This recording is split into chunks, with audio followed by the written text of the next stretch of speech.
G'day guys, welcome back to the Bray and Ethan podcast, episode 83, and of course powered by Skimbro. For 2023, use code Bray and Ethan for 20% off all skincare products at skimbro.com. And winter is officially here, Ethan, so all orders, 35 buckaroonies or over now get free shipping. That's correct. Now the word journeyman, Bray, it gets thrown around a lot. You know, guys might play at two different clubs, but I reckon this guy can genuinely testify to that. Originally from Tasmania, it's a long way away from here. It is. Played senior footy there, then drafted to the AFL, and with that played in the VFL, and then went to the SANFL, and now he's come across to the WAFL. Fraser Turner, welcome. Thanks, boys. Thanks for having me in. It's been very cold lately. Have you been acclimatised pretty well to the conditions in Perth lately? Oh, somewhat. You never really get used to it. Still don't really like the cold too much, but I think I'm used to it a lot more than what the WA boys are, that's for sure. We've been struggling. It's just come all of a sudden out of nowhere. May was pretty sunny, and then it was nice. It just hit on WA Day, really. Yeah, it did. Yeah, I think it was like 35 mils of rain on Monday, so yeah, the whack was a bit of a mud pit. It was. Well, as Ethan said, you're a long way from home down there in Tassie. Did you ever think you'd be playing in this many state leagues around the country? Not really, to be honest. I guess it all sort of happened when I fell off Richmond's list, and then I still wanted to play a high level of footy, and I considered coming to WA in 2021, but yeah, ended up moving to the SANFL with a good mate of mine, and spent a couple of years there. And the WAFL's just always sort of appealed to me. I like, because I'm an outside player, I think, the idea of the big grounds over here, I thought it would suit my style of play, and I came over a couple of times last year and watched East play, and I like the way they move the footy and the way they play. So, yeah, I just made the move late November last year, and yeah, I'm loving it so far. And we'll start with the hard-hitting questions for a start. Where do the state leagues rank among each other? No pressure to say the WAFL, and then we'll go from a lifestyle point of view with the cities. Again, no pressure to say Perth. Yeah, it's a tough one. They're pretty different. I reckon SANFL's more of like an in-tight contested type league, but I think the WAFL's a little bit quicker just in terms of the ball movement. I probably couldn't split it, to be honest, but I do love living in WA a bit better, I think. Yeah. Usually the weather's turns it on a bit better than what we're currently experiencing. Yeah, not at the moment, but yeah, most of the time it's good. Now, I can't remember asking this question over our podcast journey, but we've usually had WA state under 18 guys on, or have come through that pathway before. But Tasmania, you don't have an under 18 side. You play as the allies with the big Queenslanders and New South Wales boys and the ACT guys as well, I guess, NT as well. So what's it like teaming up with guys from different states to represent the allies? Yeah, it's different. It's a pretty cool experience. I guess it's a bit harder for us because like we don't train with each other. We sort of just link up for a week, and we're all pretty much meeting each other, then running out on the ground with each other to play against the other states. But yeah, so we have a Tassie Academy series in the under 18s, and we play like the Sydney Academy, GWS, and Gold Coast. Yep. And that's how we get picked in the allies, and then we all come together and play together as one group. So it's a bit different. Yeah, it would be. I was going to say, I don't think we've had anyone who's probably played for the allies. You don't really hear much about it. Almost a little bit of a forgotten team, and when the championships roll around. Yeah, they are. I think we won the one game. Yeah. We were competitive in a couple, but yeah, it's definitely hard against the Vics and WA and SA. Now, not only were you one of the youngest players picked up in the 2018 draft, but you're also one of the last, so it would have been an anxious wait. Can you remember when you walked into the Richmond doors for the first time, that feeling? Yeah, I was just in awe of everything. It all happened pretty quickly. As you said, I had to wait a bit, went pick 58, so the draft was getting on a bit, and a couple of clubs started passing, and yeah, the heart was definitely beating, and got drafted on the Friday, and then flew to Melbourne on the Sunday, and I was in the club on the Monday, so it all happened really quickly. And I was just like pretty naive walking into the club, just didn't know what to expect. And I think me and Luke English, we walked in together and we rocked up like in our training gear. So that was a bit of a funny experience, like rocking up as juniors and everyone was in their casual clothes getting changed. But it was definitely a bit of an eye opener.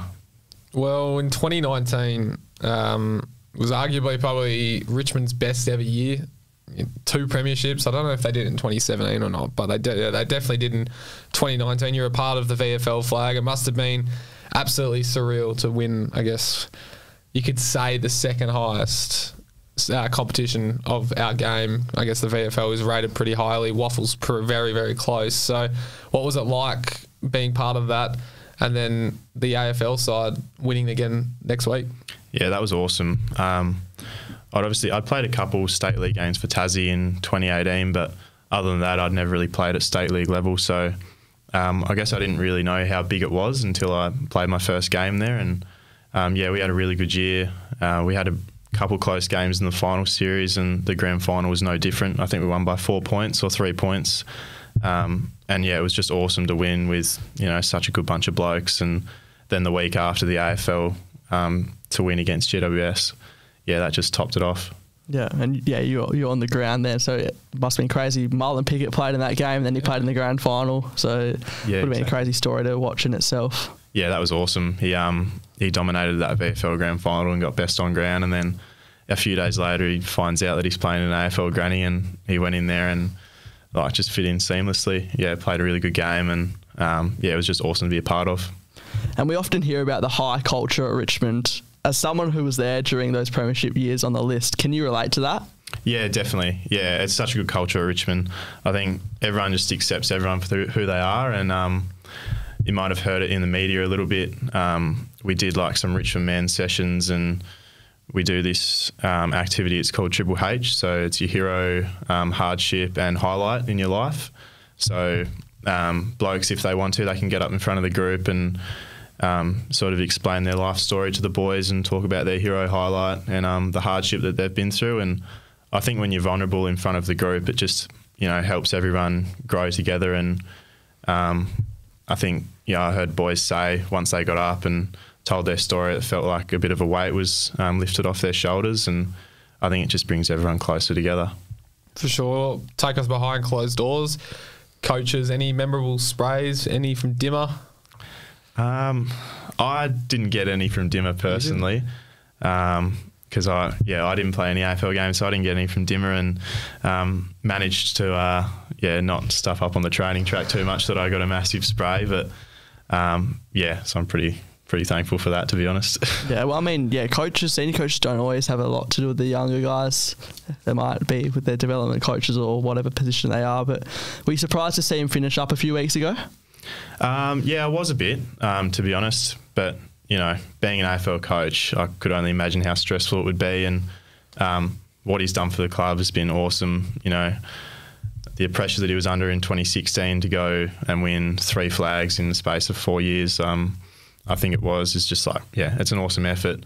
And, I think it just took its toll on him in the end. But, he definitely did a lot of good things for the club.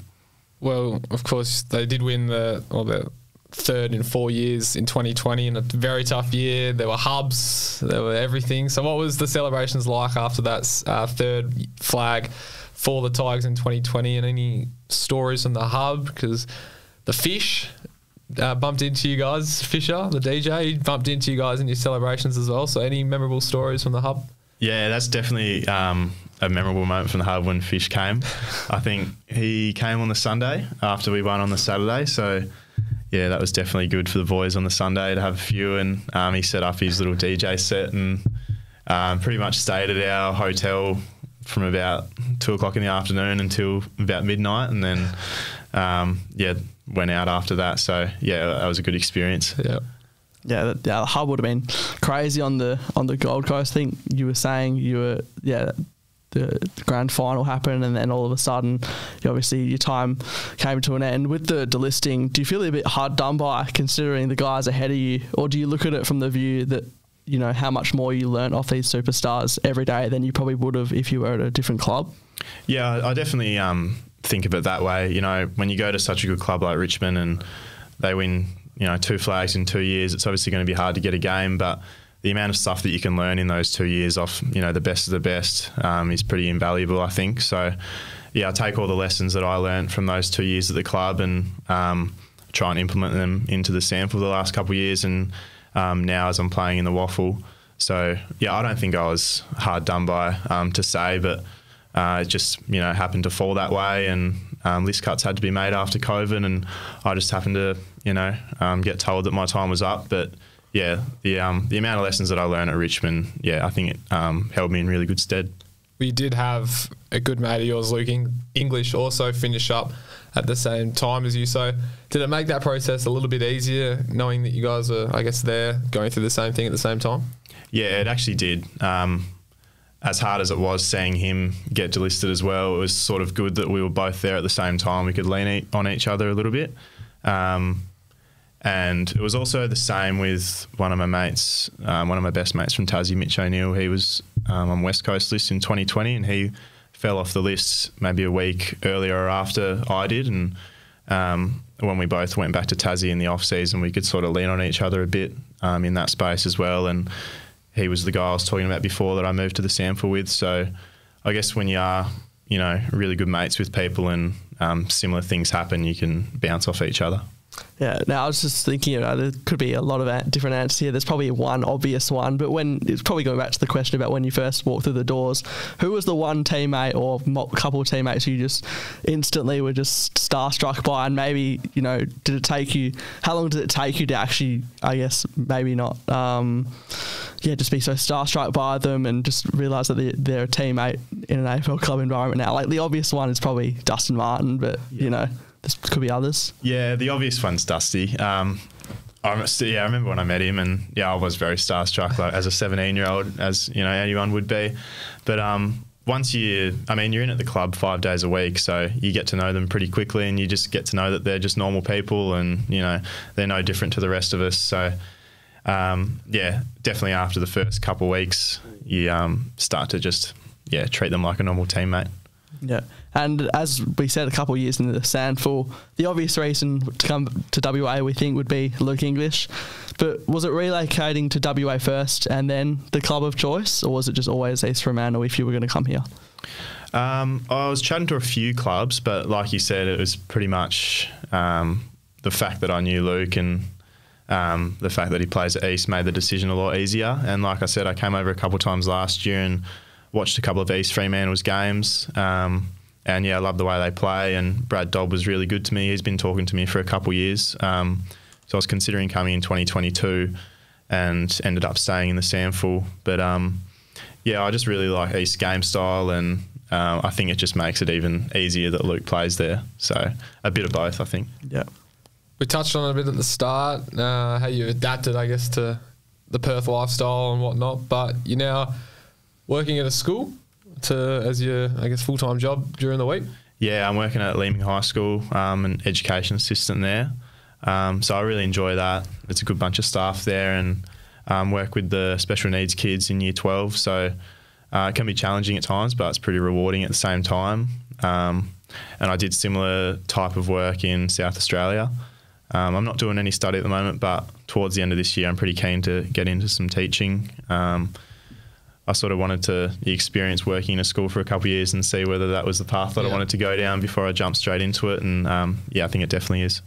Yeah, well, it would be pretty unique, I guess, going from a club like Richmond every day straight into teaching environment would be pretty different. Yeah, definitely. And Richmond, that was like the first job that I had when I got drafted. Yeah. So I'd actually never experienced, a working lifestyle before. So it was definitely a change, but I really enjoy it. I feel like it takes my mind off footy a bit, especially when you've got training at night. Like, it's obviously good to have something to do. Yeah. Now, mixed emotions for the podcast with Toby McCook, he got up on Monday, which means you didn't, unfortunately. But how aware are you guys of the long premiership drought and the derby drought? Do those things play on your mind much? You obviously hear about it. Obviously, this is my first year in the WAFL, so I haven't experienced the other 14 derby losses that a few of the other boys have. It gets hyped up in the media a fair bit, but internally we're not, we don't harp on it too much. It's just another game for us, and unfortunately we couldn't get the result on Monday. We've got a bit to work on, the way we played. We're hoping to bounce back against East Perth this week, who are going really well. They've got a really strong midfield, so hopefully we can get the result on Sunday.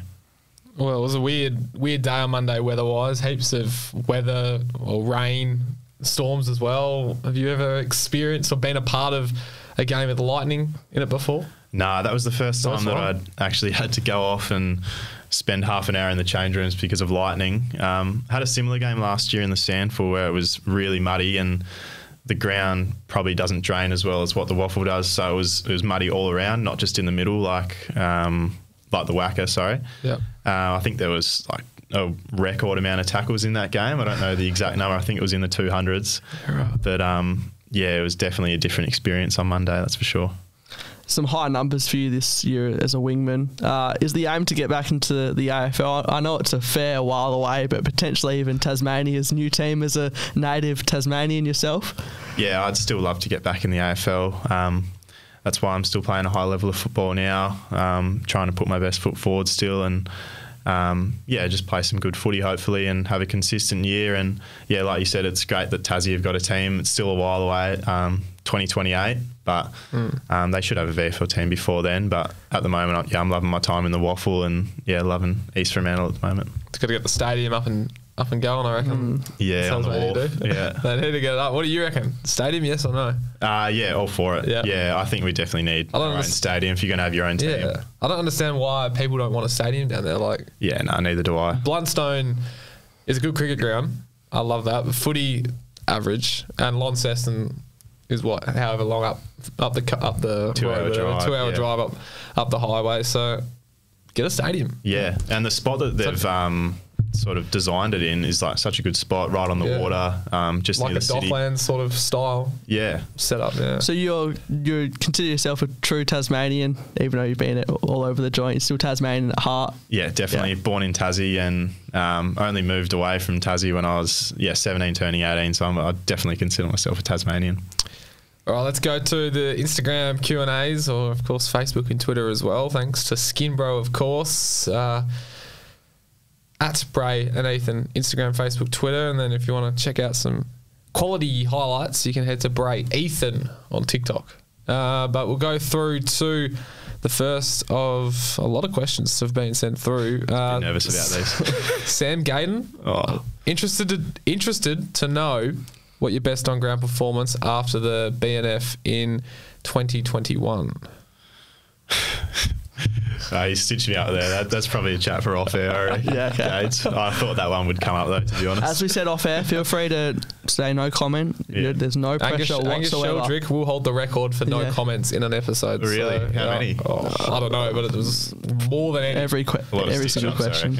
At least every second. Yep. All right, Thompson Dow, current Richmond player, of course. Have you ever shopped at Gucci? You strike me as the kind of guy who would. Oh yeah, so this is in the hub.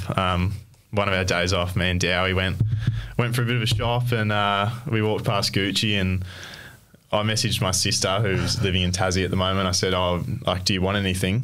Like, I wasn't going to buy it, I was going to get it transfer me because obviously there's no Gucci in Tassie. So I said, would you like anything? I didn't expect her to say yes, and she said that she wanted a pair of shoes.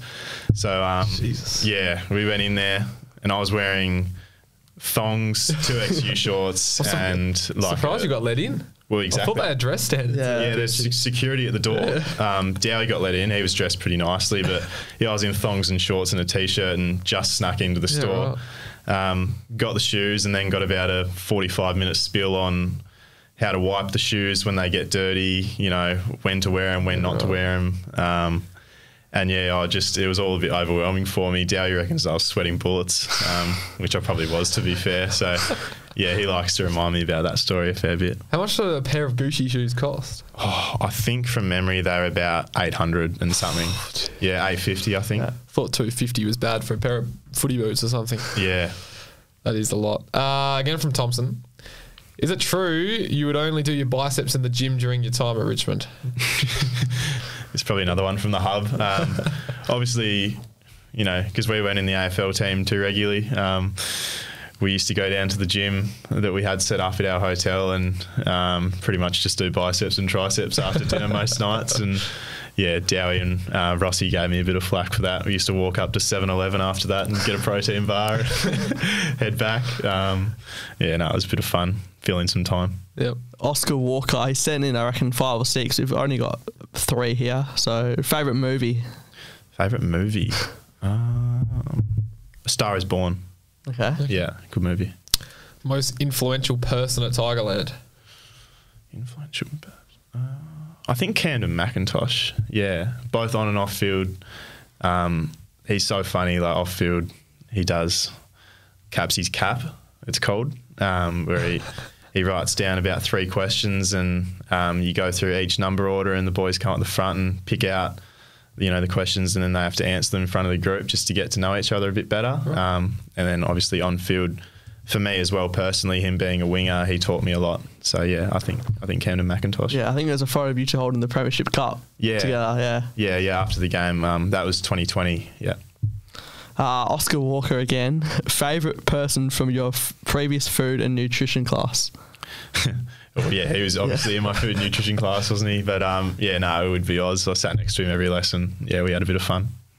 Mitchell O'Neill, former West Coast rookie, and Luke Bogle 5. Please explain the earplug incident.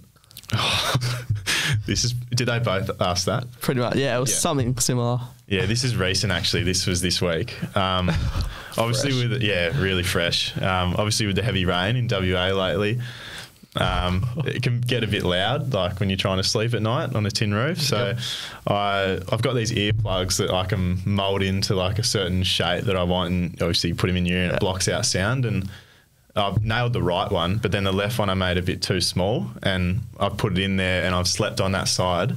And when I woke up, it was stuck in there. Oh. And every time I was trying to get it out, I was just pushing it down further and further. So I ended up spending the next morning in hospital for 2 hours, and they were trying to get it out, and they tried about 3 times and they couldn't, and I was sweating bullets. Yeah. I didn't think that they'd be able to get it out, and I could only hear out of my right ear. But they ended up getting this suction plug in and like ripping it out pretty much. So yeah, no more earplugs, I don't think. What day was this? This was Tuesday, so straight after the Derby. Oh, right. Yeah. 2 days ago. Yeah, really. So what, they got what they do? They got a suction, and they've like sucked it out of your ear. Sucked it out. They had to like obviously put it down there, and then I think it had like wax or something on it, and pulled it out. Yeah, I'm not sure. So that was Tuesday. Well, I'm pretty sure we locked in this for Tuesday, so that would have been an eventful day. Yeah. It was very eventful. Fucking hell. And I told the boys about that, and they loved it. So I was expecting that one to come up, to be honest. See, that is a story. Yeah, fair story. T. McGuinness, thoughts on Mr. Cowderwood? He was our athlete development teacher in Year 12, and I can't say a bad word about Mr. Calderwood. I'm sure Macca could disagree with that, but no, I liked him. Yeah, I'm going to struggle to get this one out. Yep. Emanuela, I think. Emanuela Akamotis. Is that right? Do you know this person? Aka Tomatis? Maybe, yeah, I think that sounds it. Yeah. Yep, thoughts on the Fruit Loop icy bowls? Yeah, that's good memory from her actually. It's good memory from me as well, because I remember I was in Year 8 and we're at the athletics carnival, and they told me to go up and order a Fruit Loop icy bowl because they said it was such a thing, but it turns out it's not. So yeah, I just ended up looking like, a bit red in the face, asking for a Fruit Loop icy bowl. It's like the old, can you get me a left-handed spanner? Yeah, exactly, and I just fell straight into it. Pretty gullible.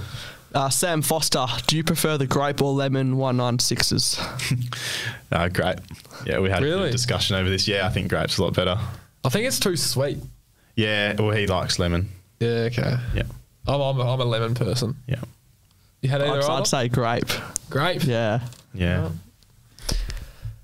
Angus Barrett, would you rather drop an uncontested mark in defence or miss a goal from the goal square?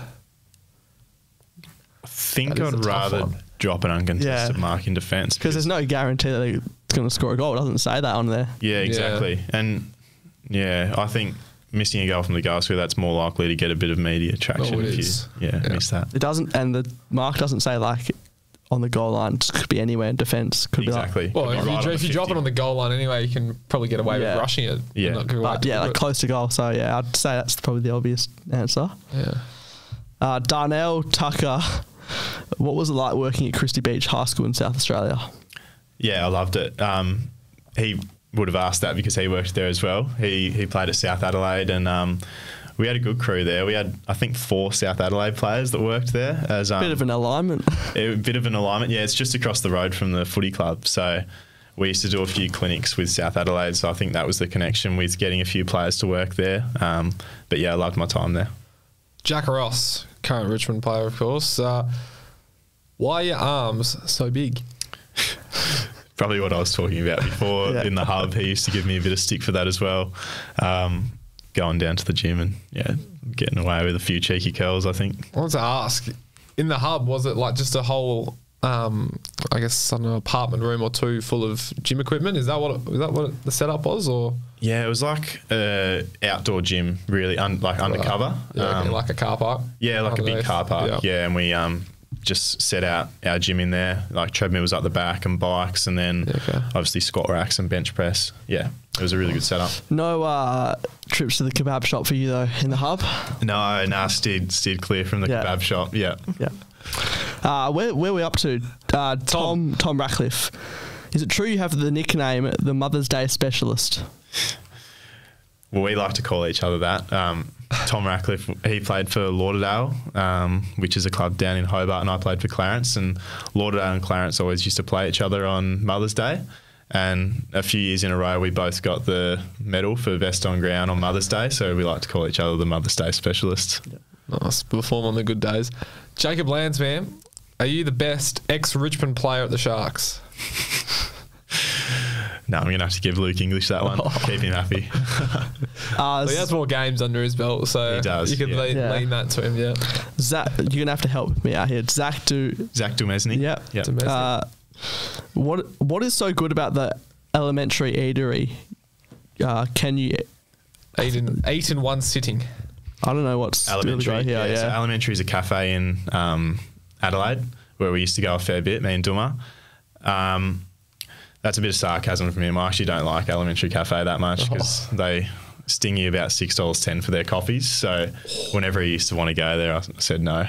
Yeah, jeez, fair enough as well, I reckon. Last one from Bozo Nelson asking about Big Nels and Tendai Muzungu. Yeah, Big Nels. That's just his nickname. I can't really elaborate on that too much. Tendai Muzungu, we used to do Dream Team together, me and Nels. And we both just loved Tendai Muzungu. He's probably not a player that a lot of people would have had in their dream team, and I think that's why we loved him so much. And yeah, whenever he had a good game, we used to get pretty up and about, and we used to tune into all the Fremantle games and watch him go to work. And he never got dropped out of our dream team, that's for sure. That's good. And he's still running amok at Fremantle, isn't he? Yeah, he is. Is he their runner? He was. So, yeah, he wasn't running a couple of weeks ago. He works in the NGA space. Yeah, okay. Yeah. With those boys. All right, let's move on to the quiz. We'll have a look at the leaderboard. We had a disappointing performance last week from Toby. I did say you're either going to win this or you win the Derby. He didn't do too well with the quiz and he won the Derby. So and you know what that means? Fraser didn't win the Derby. Yeah, so exactly. It could be reverse roles. So Riley Hardman sits up top with a 12 out of a possible 14. Zach Mainwaring at 11. Clay Hall 11. Colton Tholstrup, Zach Langdon, Tara Schofield all on 10, and then Toby sitting down the bottom on 6. So you know your stats well? Yeah, and I've done a bit of research on this actually. Come prepared. Yeah. Well, I know what the first question will be. I listened to a few episodes before coming on. Yeah. Is it the height and weight? Well, we're not going to reveal too much. Okay. But let's just say it's exam week for all the uni students out there, or exam time, whatever. So they're all studying, and you've clearly done your study as well for our exam. First question. What is your height and weight on the WAFL website? 186.82. He's come prepared. 1 from 1. East Freo currently sit 4th on the ladder with how many points? 20. Oh, bang. That is 2 from 2. Question number 3. The last 2 weeks you've had the same amount of disposals from yourself. How many is this? 25. Oh, bang. 3 from 3. He's on fire. When was the last time East Freo won a league premiership? I'm actually not aware of the drought, so I'm just going to have a guess. Say 19... Good start. 86. 1998. Oh. Yeah, that's not bad. That's all right. Looks like we won't be seeing a 14 at this rate. I thought I was on track for it for a moment. Question number 5, and we are still 3 from 4. Question number 5. You had the number 28 at Richmond. Who is the number now? Josh Gibcus. Yeah, Bang. friend of the show. Yeah, good friend of the show. Yeah, he's a WA boy, isn't he? Oh, he's everywhere. He's a bit of a journeyman like yourself. He was born Queensland? in Queensland, I think it was. Then he moved over here because I think, I don't know, someone had a job over here. So he moved here and then he moved back to Victoria. That's where he got drafted out of. Yeah. So that's where he's been. But yeah, we are 4 from 5. Looking good. Number 6, true or false? The game against South Freo was the only game this year you've personally had more handballs than kicks. True or false? I reckon that would be true. Incorrect. False. Really? You also did it against Perth in round 4. Oh, okay. Right. Question number 7. How many points did you win the 2019 VFL Grand Final by? I said earlier 3 or 4, didn't I? I'm going to have to Well, leave. one of those. We'll say one of those answers are correct. I'm going to go with 3. Oh, bang. On the money. What are we? 5? 5. 5 from 7. Question number 8, true or false? You finished top 10 overall in the yo-yo test at the 2018 National Combine.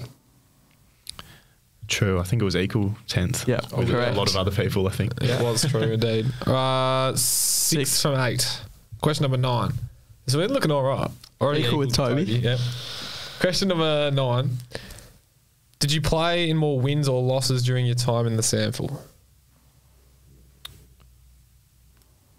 Wins. Actually no. Sorry. Incorrect. According to the Go on, SANFL what's website, it's 12 losses and 8 wins. Yeah, okay. Right. And I was about to say correct because I saw 12 was listed before 8. The wins are listed before losses, Ethan. So I got excited there and I thought we got it right. All good. We're on to question number 10 with potential of 5. Well, 5 points up for grabs. We could go to 11 here. So name 5 others, 1 point for each, who have also been drafted out of Clarence in Tasmania. Okay. Jack Ray-Wild. That's 1. Josh Green. That's 2. Mitchell Hibbard. That's 3. So 2 more. Sam Banks. Yeah, that's another. Richmond. Can we get 1 more for the 5? You've got 4 points already, but...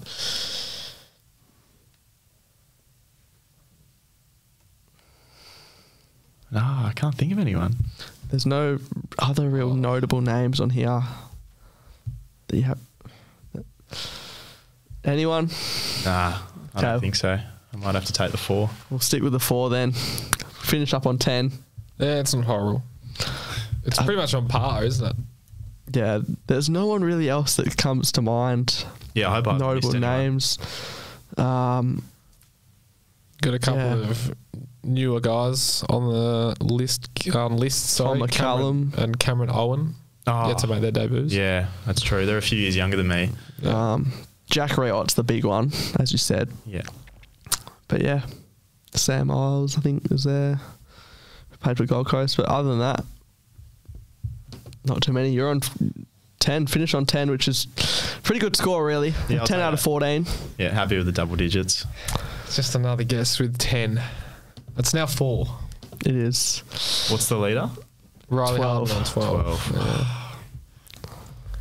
So we're on track early, but just faded late. See, the thing with the research is the only research you can do is really for the first question because it's the same one. So yeah, that's where I guess you can't really do too much unless you like look at your stats to figure out what questions could they ask. Yeah, no, that's the only one I was prepared. Do you check your stats after a game? Oh, just briefly. Like I don't. So you won't go through like you just go through. Oh yeah, I had 25 or whatever. Yeah, like handballs and kicks. I'm not too sure. That's probably why I got that question wrong. Yeah. But yeah, I don't go back on it too much. Yeah, because the guys who do go back, nuffies. They have a really good look. They have a good look. They do have a very good look at the quiz. All right. Well, we've got a Skinbro gift coming your way that we'll give you just off air after we wrap up the episode. But Fraser, thanks for coming on again, and we wish you all the best of luck for the rest of the season 2023. And thanks for coming on. No worries, boys. Thanks for having me. Appreciate it. Fins up. Of course, remember the discount code at skinbro.com. Bray and and the symbol.